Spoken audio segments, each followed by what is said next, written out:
Assalamualaikum warahmatullahi wabarakatuh. Perkenalkan, nama saya Elis Tiara, NIM 2423240236 dari Prodi PGMI Fakultas Tarbiyah dan Tadris. Di sini saya akan menjelaskan materi Al-Quran Hadis untuk memenuhi tugas mata kuliah saya dengan dosen pengampu Bunda Wiwinda MPD. Nah, di sini saya akan menjelaskan dari materi kelompok 8, yaitu penggunaan media pembelajaran dalam Al-Quran. Pembelajaran Al-Quran perlu media yang efektif agar siswa lebih mudah memahami, menghafal, dan mengamalkannya. Multimedia membantu membuat pembelajaran lebih menarik dan interaktif.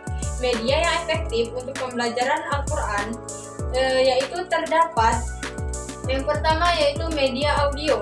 Contoh, murotal, kaset, audio, siaran radio, dan fungsinya yaitu untuk melatih pendengaran, pengucapan, dan hafalan bacaan Al-Quran.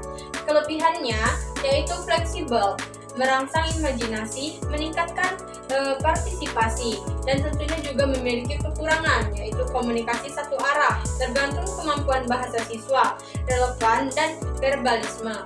Dan yang kedua yaitu media visual. Contoh, gambar, slide, infografis, video animasi, dan fungsinya yaitu membantu memahami konsep abstrak, menarik perhatian siswa.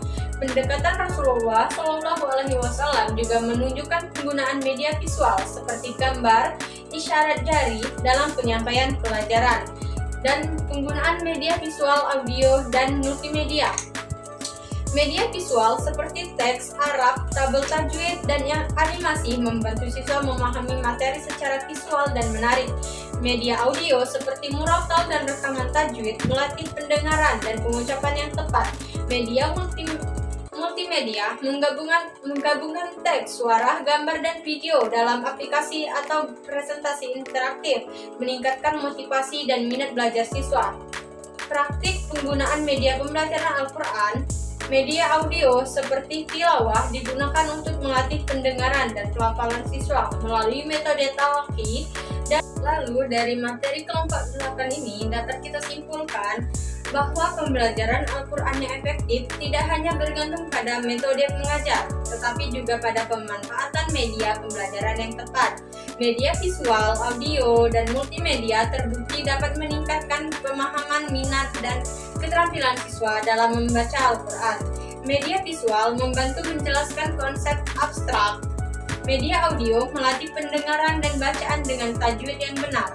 Sedangkan multimedia menyajikan pembelajaran yang lebih interaktif dan menarik. Kombinasi berbagai media lebih efektif dibandingkan dengan penggunaan satu jenis media saja. Oleh karena itu, guru perlu terus berinovasi dan meningkatkan kemampuan dalam menggunakan teknologi untuk menciptakan pembelajaran Al-Quran yang dinamis dan kontekstual. Selanjutnya di sini saya akan menyampaikan materi dari kelompok 9, yaitu penggunaan media pembelajaran dalam Al-Quran untuk meningkatkan efektivitas pembelajaran agama. Yang pertama yaitu pengertian media pembelajaran. Media berasal dari bahasa Latin yang merupakan bentuk jamak dari kata medium yang berarti perantara atau pengantar, sehingga bisa dikatakan bahwa media adalah perantara atau pengantar pesan dari pengirim, komunikator atau sumber kepada penerima, yaitu audiens. Dasar pemikiran penggunaan media pembelajaran didasarkan pada beberapa hal. Yang pertama yaitu gaya belajar peserta didik, yang kedua yaitu karakteristik belajar peserta didik, yang ketiga yaitu tujuan pembelajaran, yang keempat yaitu bahan belajar yang akan disampaikan, dan yang kelima yaitu tingkat perkembangan peserta didik, dan yang terakhir yaitu kemampuan guru. Media pembelajaran dalam perspektif Al-Quran dan Hadis ada berbagai macam media.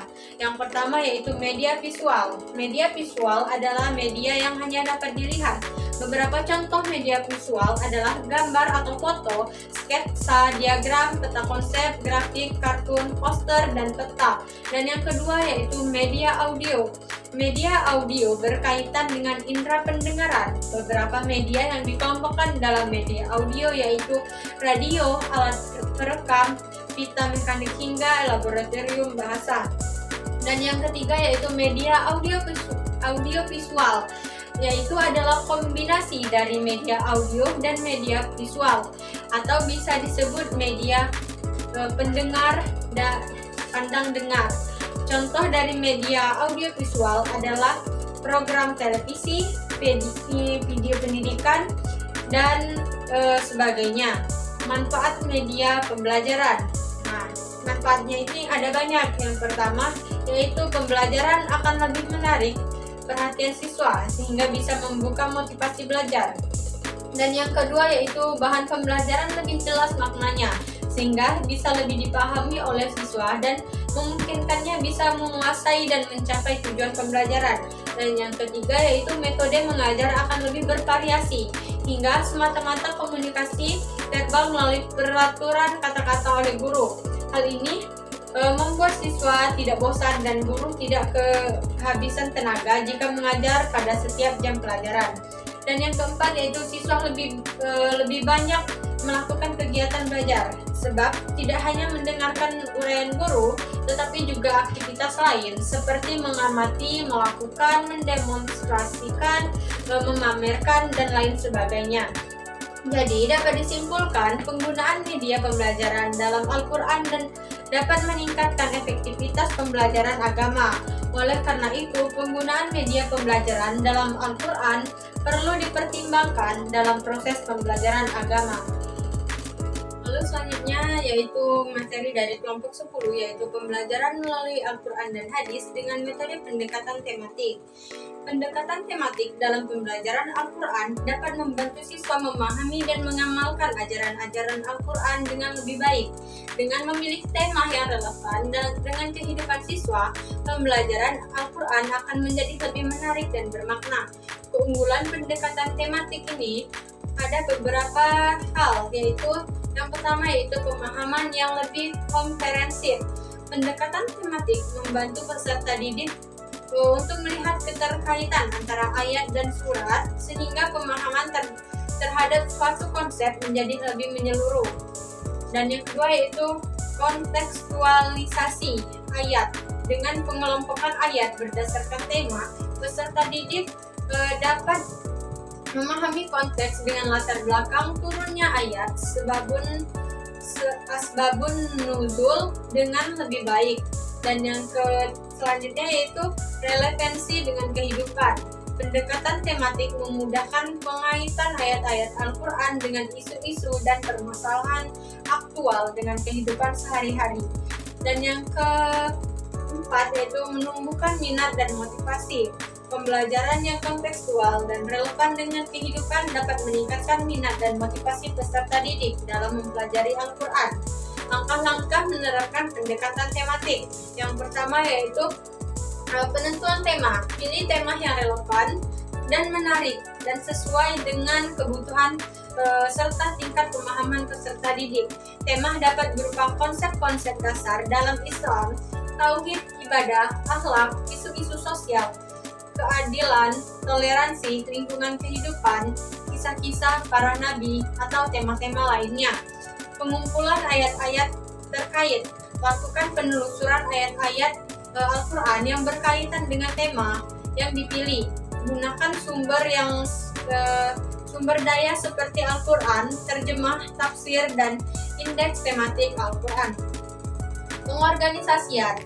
Dalam klarifikasi ayat, pengelompokan ayat-ayat yang telah dikumpulkan berdasarkan subtema atau aspek tertentu dalam tema utama.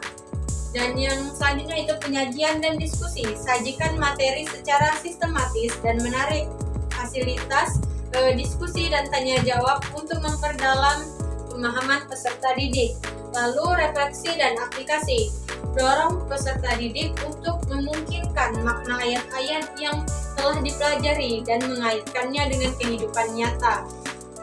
Lalu mengintegrasikan nilai-nilai Al-Quran dalam tema-tema pembelajaran. Identifikasi nilai-nilai dalam tema. Setiap tema yang dipilih dalam pembelajaran Al-Quran pasti mengandung nilai-nilai leluhur yang menjadi inti ajaran Islam. Langkah-langkah pertama adalah mengidentifikasi nilai-nilai tersebut. Misal dalam tema kejujuran, nilai-nilai yang dapat diidentifikasi antara lain kebenaran, amanah, integritas, integritas, dan tanggung jawab. Lalu yaitu contoh penerapan nilai dalam kehidupan. Berikan contoh konkret bagaimana nilai-nilai tersebut dapat diterapkan dalam kehidupan sehari-hari, baik dalam lingkup individu, keluarga, masyarakat, maupun bernegara. Contoh-contoh ini dapat diambil dari kisah-kisah dalam Al-Quran, sirah nabawiyah, sejarah Islam, maupun realitas kehidupan saat ini. Dan yang selanjutnya yaitu pembiasaan dalam penanaman karakter. Integrasi nilai-nilai Al-Quran bukan hanya sebatas pemahaman kognitif, tetapi juga harus berujung pada pembiasaan dan penanaman karakter. Ciptakan lingkungan belajar yang kondusif untuk mempraktikkan nilai-nilai tersebut. Berikan tugas yang mendorong peserta didik untuk mengamalkan nilai-nilai tersebut dalam kehidupan mereka. Lalu yang terakhir yaitu evaluasi dan refleksi. Lakukan evaluasi secara berkala untuk mengukur pemahaman pengalaman peserta didik terhadap nilai-nilai yang dipelajari. Dorong peserta didik untuk melakukan refleksi diri tentang bagaimana mereka telah mengintegrasikan dan mengamalkan nilai-nilai tersebut. Selanjutnya yaitu materi dari kelompok 11, yaitu pembelajaran hadis dengan pendekatan kontekstual. Pengertian pembelajaran hadis dengan pendekatan kontekstual adalah cara pandang atau paradigma yang terdapat dalam suatu bidang ilmu yang selanjutnya digunakan dalam memahami suatu kajian. Pendekatan ini juga dapat didefinisikan sebagai serangkaian asumsi yang mendasari cara seseorang dalam membaca, memahami, menjelaskan suatu fakta, teks, realisme, maupun fenomena yang ada. Sedangkan kata kontekstual berasal dari kata konteks, yang dalam Kamus Besar Bahasa Indonesia versi daring mengaitkan hadis dengan kehidupan sehari-hari siswa. Hadis tentang pentingnya menuntut ilmu. Menuntut ilmu wajib bagi setiap muslim.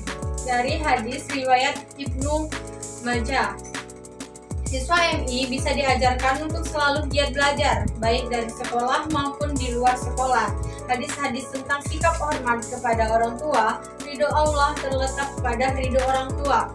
Hadis riwayat Tirmizi, siswa MI dapat belajar untuk menghormati dan menyayangi orang tua mereka, serta mendengarkan nasihat dari orang tua dengan penuh rasa hormat.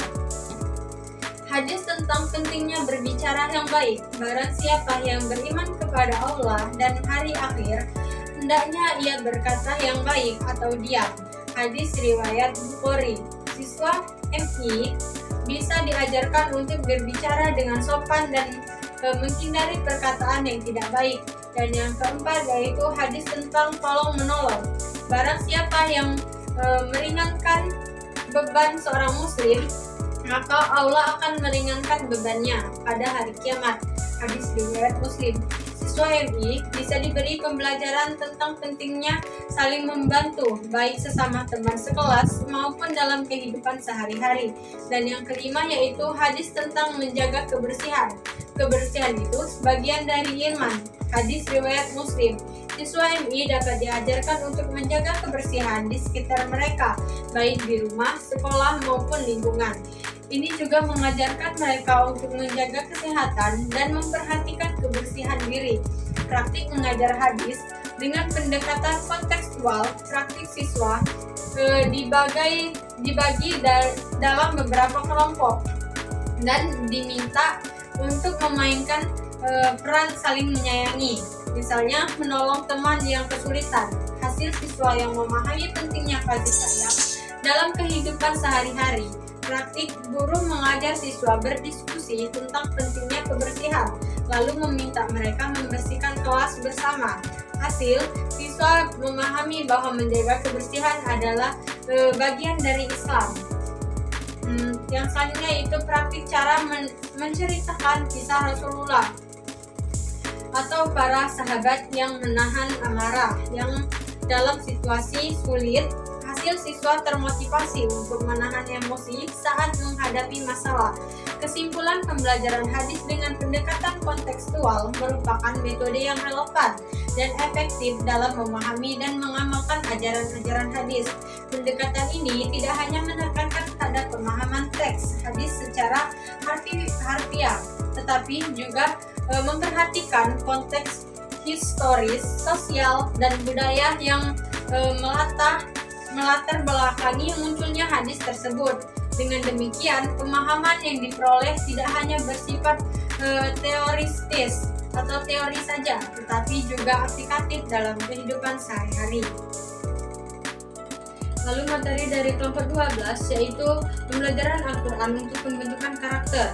Pengertian pembelajaran Al-Quran merupakan aspek fundamental dalam pendidikan Islam yang tidak hanya berfokus pada penguasaan teks, tetapi juga pada penerapan nilai-nilai moral yang terkandung di dalamnya.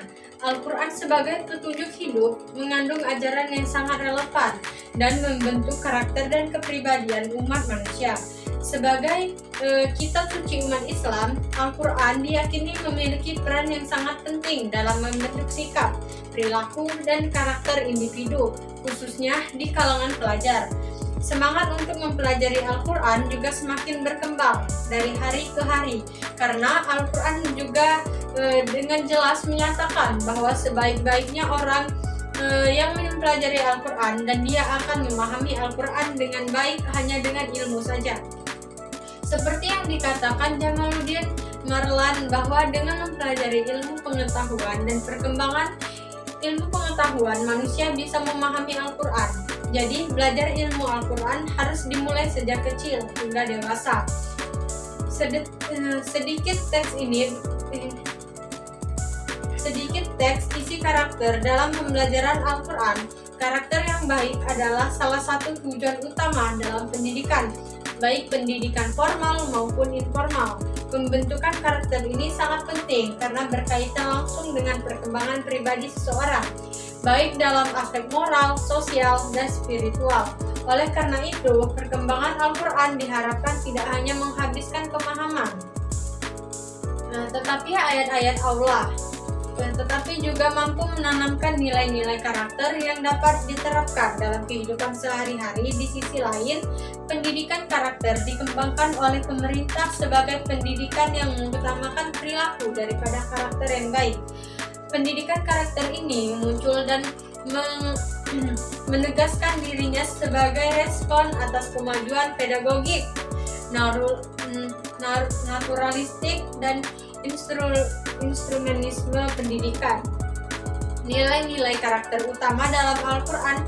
Istilah akhlak merujuk pada perilaku, budi pengerti, watak, atau karakter seseorang. Secara istilah, akhlak diartikan sebagai sifat yang tertanam dalam jiwa dan menjadi bagian dari kepribadian, yang dirinya muncul tindakan respon spontan tanpa melalui pertimbangan terlebih dahulu. Al-Quran sangat menekankan pentingnya akhlak atau moral yang leluhur sebagai satu-satu tujuan utama pendidikan. Pendidikan dalam Islam tidak hanya mengkaitkan pada transfer pengetahuan, tetapi juga pada pembentukan perilaku dan karakter yang sesuai dengan nilai-nilai Islam. Ayat-ayat yang mengajarkan akhlak mulia seperti kejujuran dan kesabaran merupakan dasar pembentukan karakter yang diajarkan dalam pendidikan Islam. Tokoh-tokoh dalam Al-Quran sebagai teladan karakter. Yang pertama yaitu Nabi Muhammad SAW, teladan sempurna, dikenal sebagai Al-Amin yang terpercaya, bahwa sebelum diangkat menjadi nabi, menunjukkan kesabaran luar biasa dalam menghadapi tantangan dakwah, menebarkan kasih sayang bukan kepada musuhnya, bahkan kepada musuhnya. Contoh peristiwa Fatu Makkah. Dan yang kedua yaitu Nabi Yusuf alaihi salam, teladan kejujuran, kesabaran, dan pengendalian diri, menolak godaan istri pembesar Mesir dengan tetap menjaga kesucian dirinya.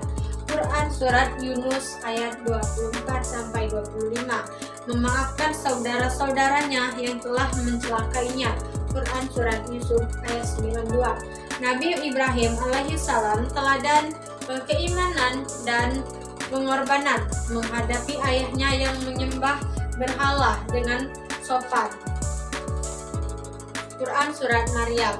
Sifat siap mengorbankan putranya karena perintah Allah. Quran Surat Shafat ayat 102. Lalu selanjutnya yaitu yang terakhir, yaitu dari materi kelompok 13, yaitu pembelajaran hadis untuk meningkatkan karakter anak. Peran hadis dalam pendidikan karakter siswa MI. Karakter atau watak adalah sifat batin yang mempengaruhi segenap pikiran, perilaku, pengerti, dan tabiat yang dimiliki manusia atau makhluk hidup lainnya. Sedangkan pengertian karakter dalam Islam lebih akrab disapa dengan akhlak. Hadis sebagai sumber ajaran Islam kedua adalah Al-Quran, memiliki peran penting dalam pembentukan karakter siswa di Madrasah Ibtidaiyah atau MI. Melalui hadis, nilai-nilai moral dan etika diajarkan untuk membentuk pribadi yang berakhlak mulia. Peran hadis dalam pendidikan karakter siswa MI. Peran hadis dalam pendidikan sebagai pengembangan karakter siswa MI, yaitu sikap empati dan peduli. Yang pertama yaitu sebagai sumber nilai moral, sosial, dan etika. Lalu dengan mempelajari hadis sebagai pembentuk siswa dapat meningkatkan akhlak mulia melalui kualitas spiritual, menekankan pemahaman dengan pengamalan hadis. Dan yang selanjutnya yang ketiga yaitu sebagai penanaman nilai disiplin dan tanggung jawab, menumbuhkan sikap positif. Melalui hadis, anak-anak usia dini terpengaruh oleh media elektronik yang nyatanya memang lebih sering mereka dapatkan dibandingkan dengan pendidikan moral yang seharusnya ditanamkan dengan rentang masa perkembangan itu. Nilai-nilai Islam yang bisa diterapkan pada anak banyak terdapat dalam Al-Quran. Dan dalam Al-Quran dan hadis, menumbuhkan sikap positif melalui hadis merupakan upaya untuk membentuk pola pikir dan perilaku yang sesuai dengan ajaran Islam.